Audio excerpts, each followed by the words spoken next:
negative. Okay. Damn. I am conceited. I'm sorry. I am fucking gorgeous. Yo! What's up, guys? Hi, hello. We're gonna tell the story of... We're gonna tell our story of how we met and how we fell in love and how we got together. No enthusiasm. Yes, what? You gotta get this shit rolling. Okay, first.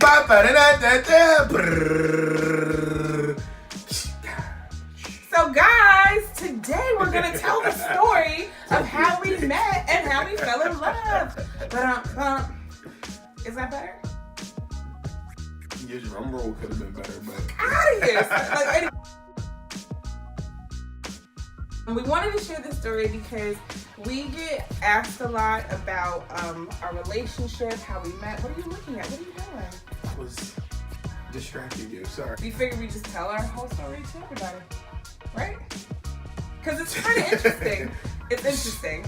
Should we figure we just tell our whole story to everybody? Because you never know. Because sometimes people want something to relate to.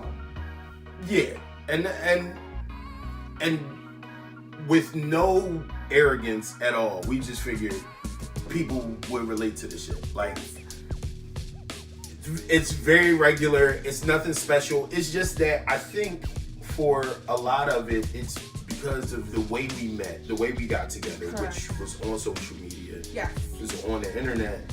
So, you know, there's still some stigma. What? I don't know. Where are you going with this? No, I was saying, so there's a lot of stigma, and okay, but I just think this is a good way to show a portrait of a couple that's at least functional sometimes, right? Yes, absolutely. And we met on the internet. Exactly. That's the point. So, aside, let's move past that shit. Like, come on, let's move to a different place. Okay. So,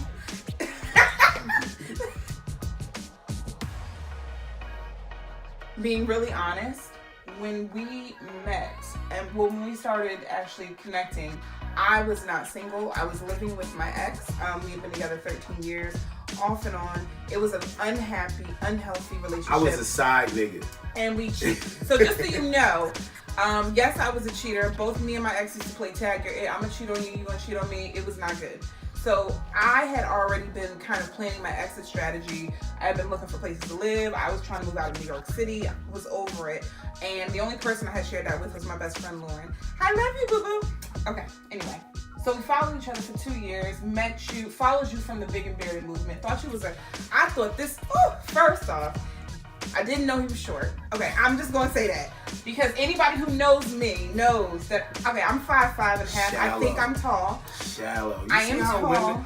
Yo, fellas, y'all see how shallow women are? I'm not dating a nigga who's shorter than me. I'm not, and I used to You're married to a nigga that's shorter than you. But the point I'm making was that I would not have done that.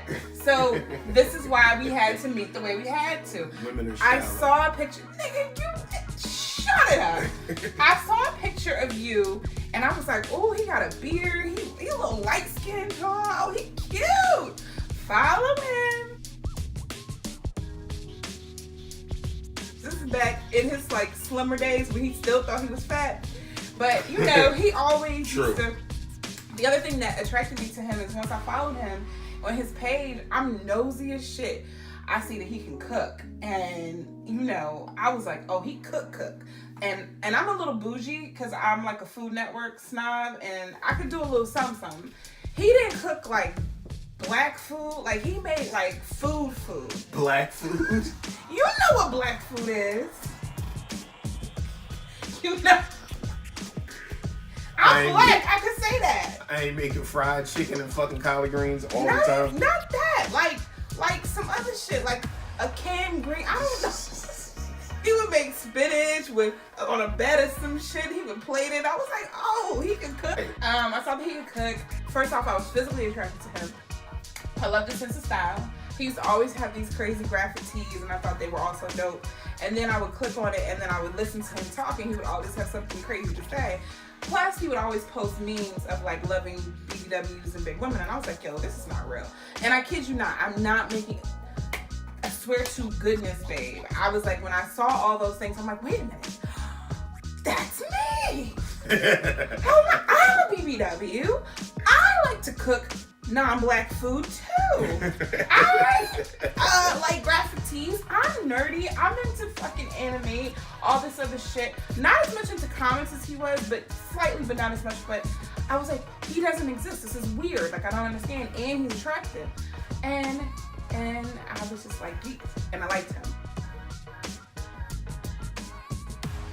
She didn't do anything about it for 2 years. 2 years. Whether you believe in God or you believe in the universe or you just believe that things are random, whatever, I feel like God puts people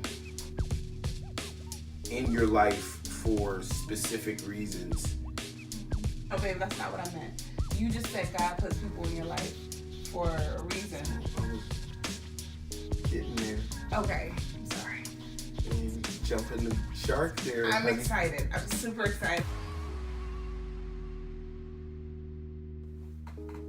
Through the entire 2 years, she was in a relationship. Now, I'm telling you straight off, I knew that shit from the fucking beginning. I knew she was in a relationship.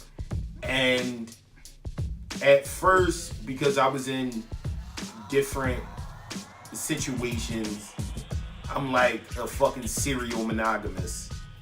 And look at her, she took the arm off me. No, but I was. I had a lot of issues with women. Ugh. Boy, too many to count. So I was just jumping in and out of relationships. She was in the same one. So I had given myself, after my last relationship where I was like, I'm done doing this shit. I gotta get to know me. I gave myself probably about a year before I even decided that I was going to take interest in anybody after that. And, you know, I was celibate. Like, I wasn't. I had just, you know, going through all the motions. And so one night, I'm just, you know, nigga just scrolling. And I had went out. So every time I go out, I wear all black most of the time. I went out looking like a little kitten. And yes, that's exactly what I thought. I looked like a little kitten. I was like, ooh, look at the kitty. And and I was, of course, still in Brooklyn with my girlfriends, and I was getting more and more happy. I remember that night being with my baby Danny, and we went to Zaman and we were talking, and I was just telling her, yeah, I'm so unhappy, I'm miserable, yada, yada, yada. And she was like, it's okay, Mom, you're going to figure it out, it's going to be okay. And I went home, and on my way home, I think you noticed me or you started liking me, blowing me up that night, right? That night, you know, because I had a crush on her for so long, since we first started following each other. But obviously, like I said, I'm so glad I never said anything before that, because it just wouldn't have, it was the right time. It was the right time, the right circumstance. It was just perfect. That night, I was like, I'm gonna get her fucking attention. I am going to get her fucking attention that night. I was like, I feel like from the, you know, passing little comments and likes in the past, which she was very sparing with, but they were very intentful at, you know, is that a word? Intentful? We're gonna go with it. We're gonna go with it. Continue. It was full of intent. Sparing. It was purposeful. Yes, thank you, baby. So I was like, I think she's feeling the kid. So let me go for this. And I was like, yeah, and I know she got to do, but for some odd reason, and you can think this is bullshit or not, I would look at her every now and then, and I'd be like, oh, she's bad as shit, but she don't look happy. Something isn't quite right there. Something is rotten in Denmark, people. Shit is fishy, man. liked a bunch of my pictures. I He blew basically spammed her me. And ass up. It was the thirstiest shit you would ever see. And then after he spammed me, I was like, wow, okay. So then I commented. And this is back when Instagram was not as fucking technologically savvy as they are now. I can speak. I just have moments. And I DM'd him, thank you for showing love or something like that, or thanks for the love. You responded to me. She DM'd me something like, thanks for the love. And I was like, gotcha, bitch. No, actually. And then he asked me that. No. I was like, hey, no problem. It's my pleasure, darling.